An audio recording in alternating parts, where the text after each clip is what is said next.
हरिओम। कैसे हैं आप सब? आशा करती हूँ आप सब अच्छे होंगे। ओम सद्गुरु नमः। ओम परमात्मने नमः। शुरू करते हैं आज का श्लोक। इस आवागमन रूपी संसार चक्र से बुद्धिमानों को पार जाना उचित है। हे राजन, जो अधम प्राणी हैं वह इसमें इंद्रियों की क्रीड़ा से सुख मानता है। अधम प्राणी नीच जाति नहीं दोस्तों, अधम मीन्स नीच होता है, नीच सोच रखने वाला, छोटी सोच रखने वाला। तो जो छोटी सोच रखने वाला प्राणी होता है, जो इस संसार रूपी कीड़े में ही अपनी इंद्रियों से क्रीड़ा करता रहता है और सोचता है यही सच है, इसी में मज़ा आ रहा है, वही घर गृहस्थ, वही गृहस्थ की बातें, उन्हीं बातों में, कभी इच्छा वासनाओं में, हर हर चीज़ में, कभी वो अपनी जो है मुख के टेस्ट में आ जाता है, कभी वो आँखों के टेस्ट में आ जाता है, कभी वो अपने कानों के टेस्ट में आ जाता है, कभी वो जिन स्थानों में जाता है उन स्थानों के रस में भर जाता है ना। फिर क्या करता है, वो उन्हीं चीज़ों को याद करता रहता है। वैलेंटाइन डे चल रहा है ना दोस्तों। कितने लोगों के प्रेमिकाओं से ब्रेकअप हुआ होगा, है किसी को वैलेंटाइन डे मनाने के लिए कोई मिल नहीं रहा होगा, कोई ढूंढ रहा होगा, किसी को कोई बड़ा अच्छा लग रहा होगा, पता चले वो किसी और को ले गया, है ना। तो ये क्या है, ये क्रीड़ाएं तो हैं। अब क्या होता है कि इन क्रीड़ाओं से जो अधम प्राणी है वो संसार में सुख मानता है। अब सुख दोस्तों दुख रूप भी सुख होता है और सुख रूप भी दुख होता है। तो जब हम संसार में इसमें फंस जाते हैं, हम जीव प्राणी हैं, जब हम ये जीव अपनी जीवता में आ जाता है तो क्या करता है, ये बड़ा रोता है, बड़ा दुखी होता है, बड़ा परेशान होता है। पर जब सच्चा गुरु मिलता है और जब सच्चे गुरु का ज्ञान मिलता है तब ये पता चलता है कि हम जिस संसार में सुख की क्रीड़ाओं में पड़े हुए थे, हमें वहीं से तो उठना है। और हमें कहाँ से उठना है ना। जब हम इन सुखों से ऊपर उठते हैं तब तो हमें गुरु से प्यार होता है, तभी तो हमें गुरु अच्छा लगता है कि देखो हम कहाँ पड़े थे, आज हमें इतना ब्रह्म ज्ञानी गुरु मिला है, तो आज हम उसी घर गृहस्थ और संसार में कितने अच्छी तरह सब कुछ सहते हुए, रहते हुए और कहते हुए उसी में हम हंसी खुशी रहते हैं। और आज हम अधम हमारी नीच नहीं, सॉरी, हमारे अधम बुद्धि नहीं रही, यानी कि हम नीचा सोचने वाले नहीं बने, हम ऊंचा सोचने वाले बने। तभी तो आज हम शांति को प्राप्त होते हैं, रोज़ गुरु के यहाँ जाते हैं और फिर शांति को प्राप्त करके वापस आ जाते हैं। पर दोस्तों ये भी एक कीड़ा है क्या, कि जो हमें सत्संग में भी सुख मिल रहा है ना, जो हमें शांति मिल रही है, जिसकी छोटी सोच होगी ना वो इस सत्संग में भी इतने में ही खुशी होकर के पूरा जीवन बिता लेता है। आप सोचिए, अगर आपका बच्चा स्कूल जाता है, एक ही टीचर उसको 10 साल पढ़ाए, एक ही सब्जेक्ट उसको 10 साल पढ़ाया जा रहा है, आपके बच्चे की बुद्धि क्या खुलेगी? क्या वो कुछ और ऊपर का सोच पाएगा? नहीं ना। उतना ही पढ़ेगा, उसको उतना ही आएगा, वो उसी टीचर के इर्द गिर्द घूमेगा, है ना। इसीलिए जब हम प्राइमरी की क्लास पास कर लेते हैं, हाई स्कूल कर लेते हैं, इंटर कर लेते हैं, ग्रेजुएशन कर लेते हैं, ऐसे अध्यात्म में भी सीढ़ियों के ऊपर सीढ़ियाँ होती हैं। सत्संग रूपी सुख के कीड़े में भी ये जो छोटी सी बुद्धि है ना, ये फंस के रह जाती है।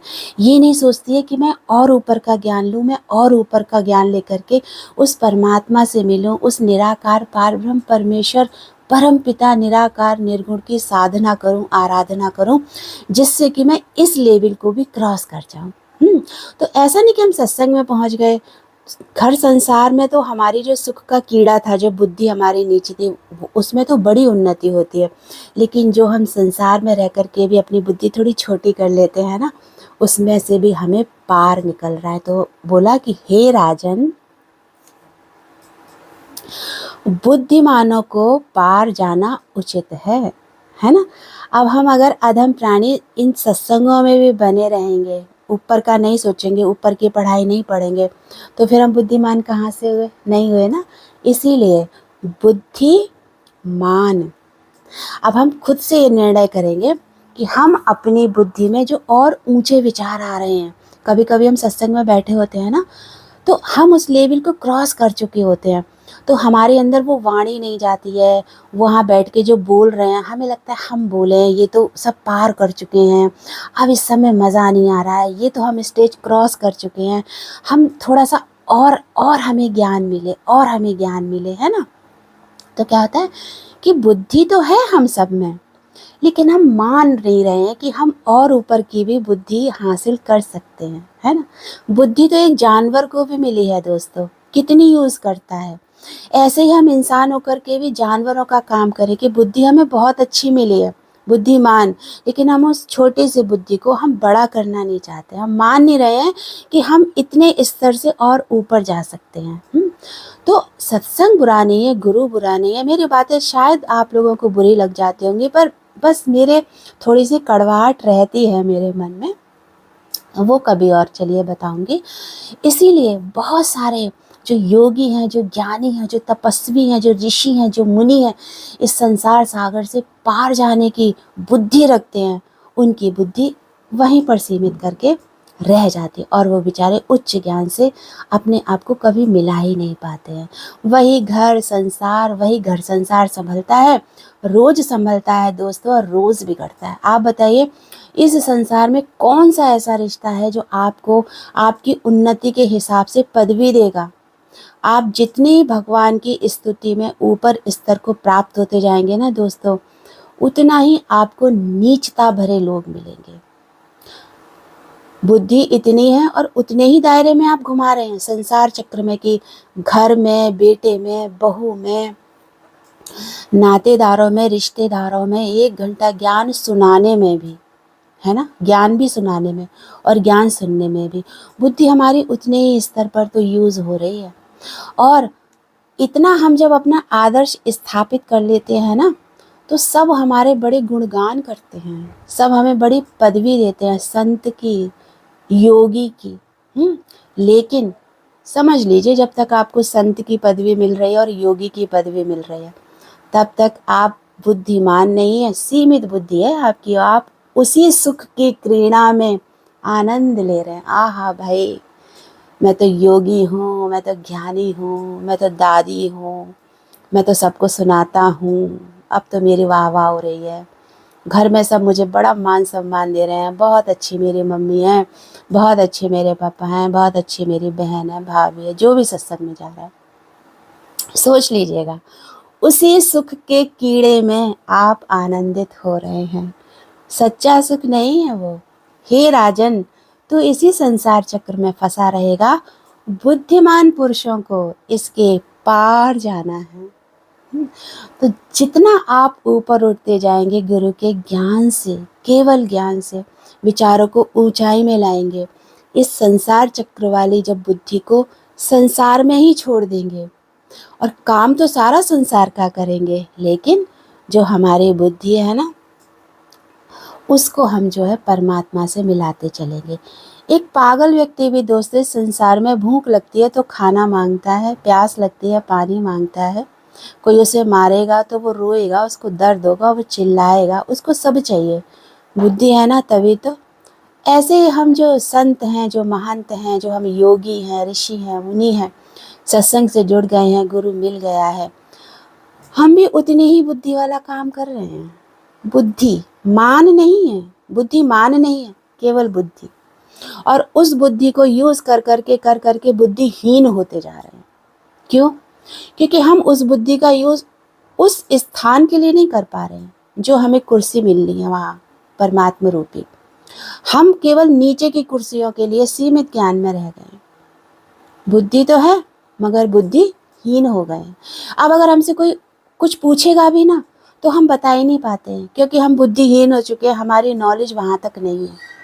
इसीलिए सत्संग मिला, गुरु मिला, दायरा बढ़ाना है अपना, और इस संसार रूपी सुख के कीड़े से भी हमें बाहर निकल रहना है। रहना, शरीर है तो वहीं रहेंगे, लेकिन भीतर से हमें उस संसार रूपी सारे चक्र से बाहर निकल जाना है। और जब हम इतना ज्ञान अपने अंदर में लगा लेंगे ना दोस्तों, तो हम इस आवागमन रूपी संसार से कब पार चले जाएंगे हमें स्वयं ही पता नहीं चलेगा। देश छुड़ाए, ज्ञान छुड़ाए, गुरु छुड़ाए, सगे संबंधी छुड़ाए, धन संपत्ति छुड़ाए, पदवियाँ छुड़ाए, मेरे भीतर का सारा अज्ञान छुड़ाए। और जब हम सब छुड़ा छुड़ा करके, गुरु के ज्ञान से छुड़ा छुड़ा करके हम इस आवागमन रूपी संसार में रहते हुए भी इस आवागमन रूपी संसार से क्रॉस कर जाते हैं। अब रहते तो हैं संसार में, सारे संसार के थूक लानत सब सहते हैं दोस्तों। इतना सा भी ये संसार बख्शेगा नहीं आपको, इतना सा भी ये संसार कभी भी आपको सुनाने में, कोसने में, आपको कचोटने में इतनी सी कसर नहीं छोड़ेगा। भर भर के मिलेंगे उपहार, गुरु के ज्ञान के, परमात्मा प्राप्ति के ये उपहार आपको भर भर के मिलेंगे। लेकिन इन्हीं उपहारों में तो हमारी उन्नति छुपी हुई है। और जब ये हमें भर भर के मिलते हैं, भर भर के मिलते हैं, तभी जा कर के हम बुद्धि से बुद्धिमान बन जाते हैं कि यार कितना सहेंगे, यार कितना सह लिया। अरे गुरु का संग करके भी तो सह ही तो रहे हैं, आखिर इससे मुक्ति कब मिलेगी। जब ये सवाल अपने भीतर में चलने लगते हैं, तब वो बुद्धि वाला व्यक्ति बुद्धिमान हो जाता है। और धीरे धीरे जितनी जटिल परिस्थिति, जितना जटिल आपका जीवन कठिनाइयों में बीतता हुआ, गुजरता हुआ, जितना हद से ज़्यादा आप सहने की क्षमता रखते हैं और आप सहते हैं, उतना ही उतना इस आवागमन रूपी संसार से सशरीर होते हुए भी आप पार चले जाते हैं। क्यों? अब बुद्धिहीन नहीं रहे, हमारी बुद्धि सीमित नहीं रही। सब देख लिया, सब जान लिया, सब खा लिया, सब पी लिया। अब क्या देखें, क्या खाएं, कहाँ जाएं? जहाँ वो बिठा दे वहीं बैठा हूँ। जित बैठावे तित मैं बैठूं, जो खिलाए वो मैं खाऊं, जो पहनाए वो मैं पहनूं, और नहीं तो मैं नंगा भी घूम सकता हूँ। इतना पावर अपने में, बुद्धिमान व्यक्ति को बहुत पावर आता है। इसीलिए दोस्तों, आवागमन रूपी संसार चक्र से बुद्धिमानों को पार जाना उचित है। अब आप सोच लीजिए, आप उचित काम कर रहे हैं या अनुचित काम कर रहे हैं। आप इस संसार रूपी चक्र में फंसे हुए हैं और इस सत्संग रूपी चक्र में भी फंसे हुए हैं। अपने से सवाल करेंगे ना, हमें संसार चक्र से भी बाहर निकलना है, हमारा उचित है संसार चक्र से बाहर निकलना, और इस सत्संग रूपी संसार से भी बाहर निकलना उचित है। क्यों? क्योंकि बुद्धिमान पुरुषों को इस संसार चक्र से पार जाना उचित है। और तब इसमें इंद्रियों की क्रीड़ा से सुख मानता है कौन? जिसकी बुद्धि नीची है। और जो संसार चक्र से बुद्धिमान पुरुष बाहर निकल गए, फिर वो इन इंद्रियों की क्रीड़ाओं से ना तो दोस्तों सुख मानता है और ना ही दुख मानता है। क्यों? फिर उसका जीवन अपने लिए और आगे वाले दोनों के लिए समान हो जाता है।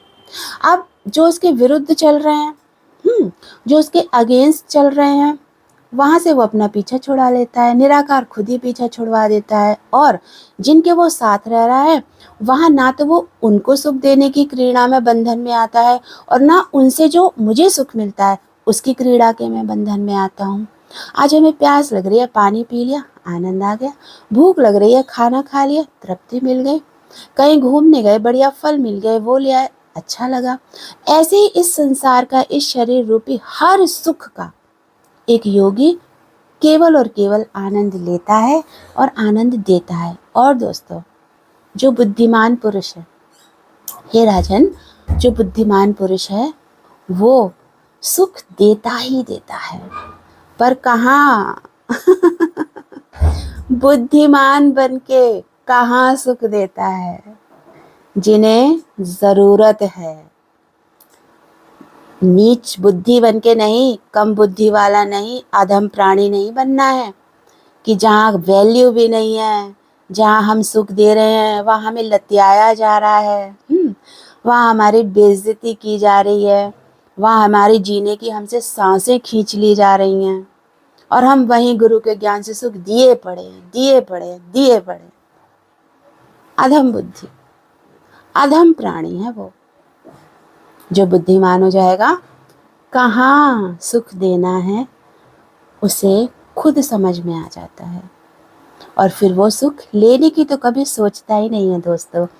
एक ज्ञानी को, एक योगी को सुख तो केवल अपने हरि नाम में आता है, अपने परम पिता परमात्मा की आराधना करने में आता है। उसको सबसे ज़्यादा दुख, एक योगी को दुख सहने में आता है, कष्ट सहने में आता है, पीड़ा सहने में आता है। जब पीड़ा सहता है ना एक योगी, सह सह के तभी वो अपने अंतर मन में वीणा बन जाती है। दोस्तों सच में मैं कुछ सोच के नहीं बैठती हूँ, मुझे खुद ही हंसी आ जाती है। तब क्या होता है कि वो अंतर मन में कब पीड़ा वीणा बनती है, जब वो ना जाने कितने पीड़ा दुख दर्द, एक तो जन्मों जन्मों के वो भी, और फिर इस जन्म में आकर के वो भी तो वो इतनी पीड़ा सहता है दोस्तों कि फिर उसके अंतर मन में गुरु की और गुरु के ज्ञान की और उसके बाद उस परमात्मा से जुड़ के उस परमात्मा की जब तार से तार मिल जाती है एक योगी की, तो सारी पीड़ाएं वीणा में बदल जाती हैं। आनंद ही आनंद है। बहुत आनंद है, परम आनंद है दोस्तों। कब? जब पीड़ा वीणा बन करके अंतर्धन में ऐसे झनकार करती है हरि नाम की। ऐसे योगी को दोस्तों कोई ठप्पा नहीं चाहिए होता है कि मुझे साधु बोलो, मुझे संत बोलो। नॉर्मल, नेचुरल, जो सुख आता है लेता है और जो सुख देना होता है वो अथाह दे देता है। वापसी की उसको चाहना नहीं है, पर वो भी तो बैठा है ना। बैठा है ना वो भी, जिसकी पीड़ा से वीणा बनी है। तो अब वो वीणा सिखाने वाला भी तो बैठा है ना, उस वीणा की देखभाल करने वाला भी तो बैठा है ना, कि तार ना छिड़ जाए, चोट ना लग जाए मेरे बच्चे को, संभाल के चलाइए। तो वो अंदर में बैठ कर के सारी संभाल फिर वो करता है। इसलिए फिर उस योगी को कोई अपने पथ से अडिग नहीं कर सकता, हिला नहीं सकता, पीछे कभी मुड़ के वो योगी देखता ही नहीं है। कष्ट जीवन में दोस्तों जिसके हैं उसको मिलेंगे, और जिसके खत्म हो गए हैं उसकी सारी परिस्थितियां सुधर भी जाती हैं। प्रारब्ध के अनुसार हम सब कष्ट भोगते हैं, दुख भोगते हैं, जो भी हमारे संसार चक्र में हम जो भी सह रहे हैं प्रारब्ध के अनुसार। लेकिन एक दिन दोस्तों प्रारब्ध भी समाप्त होती है। हाँ, प्रारब्ध भी, आपके सारे के सारे खाते साफ हो जाएंगे जो हम करते आए हैं जन्मों जन्मों से। प्रारब्ध भी इसी जन्म में ख़त्म करनी है। मैंने दोस्तों गुरु से वाणी में सुनती थी, गरीबी, निंदा और बीमारी कोई मेरा प्रिय भक्त मांगता है मुझसे। मुझे भगवान की बात इतनी अच्छी लगती थी दोस्तों। तब मैं स्टार्टिंग में नई गई थी सत्संग में। सास मेरी है ना, ज़बरदस्ती ले जाती थी, चलो रश्मि सत्संग बैठते। मेरा 1% मन नहीं होता था बैठने का, पर वो कहती थी तो मैं उनको कभी मना नहीं करती थी। रही होंगी पुराने ज़माने में वो मेरी गुरु। पर सास ही थी दोस्तों, वो बात अलग है। तो मैं जाके बैठ जाती थी। कुछ भगवान के वचन बहुत अंदर में चले गए थे। तब समझा जाना नहीं था कि तीनों भगवान के उपहार मांगूंगी तो तकलीफ भी तो उतनी सहनी पड़ेगी। बहुत तकलीफ सहनी पड़ी दोस्तों। मैंने भगवान से मांगे और मुझे भर भर के मिले। उसी का नतीजा आज है कि पीड़ा सह करके वीणा वीणा बजती है बंदर प्रभु के नाम की। तो अधम प्राणी नहीं बनना है हमें। हमें अपनी बुद्धि हीन नहीं करनी है, बल्कि हमें बुद्धिमान बनना है। संसार चक्र में भी हम रहते हुए अपनी बुद्धि को यूज़ करते हैं, तो हमें वहाँ से निकालने के लिए तो गुरु मिल जाता है। तो हमारी बुद्धि संसार चक्र में चलना बंद हो जाती है। अब हम सत्संग रूपी संसार चक्र में ही चलाते रहते हैं। तो यहाँ से भी पार निकलना है।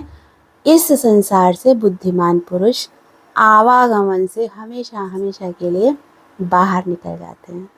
तो अब इस वाणी को मैं विश्राम देती हूँ। आप सब अपना ध्यान रखिएगा। हरि ओम।